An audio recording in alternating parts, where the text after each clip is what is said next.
হত্যা, ধ্বংস, অগ্নি সন্ত্রাসের দায় সম্পূর্ণভাবে বিএনপি জামাত এবং তাদের দোসরদের।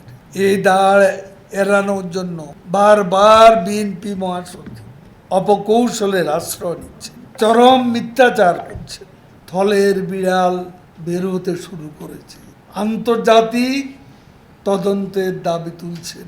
বিএনপি সবসময় দেশের উপর, দেশের জনগণের উপর আস্থা না রেখে বিদেশি প্রভুদের উপর ভর করে রাজনীতি করে।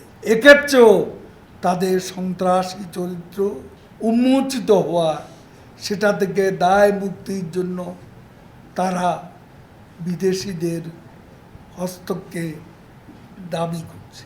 এখনো যারা আন্দোলনে ডাক দিয়ে যাচ্ছে, তাদের উদ্দেশ্য দেশকে ধ্বংস করা, দেশের অর্থনীতিকে আরও ধ্বংসের দিকে নিয়ে যাওয়া এবং পেছনে দরজা দিয়ে ক্ষমতা দখল করা। বিএনপি জামাত, উগ্র বাম জঙ্গি গোষ্ঠী, দেশি বিদেশি কুচক্রী মহল এখনও সক্রিয় আছে। দেশের জনগণের প্রতি আহ্বান, যেখানেই এই অস্ত্রধারী ক্যাডারদের দেখবেন, খোঁজ পাবেন, তাদের তথ্য আইন শৃঙ্খলা রক্ষাকারী বাহিনীগুলোকে দিয়ে সহযোগিতা করবেন।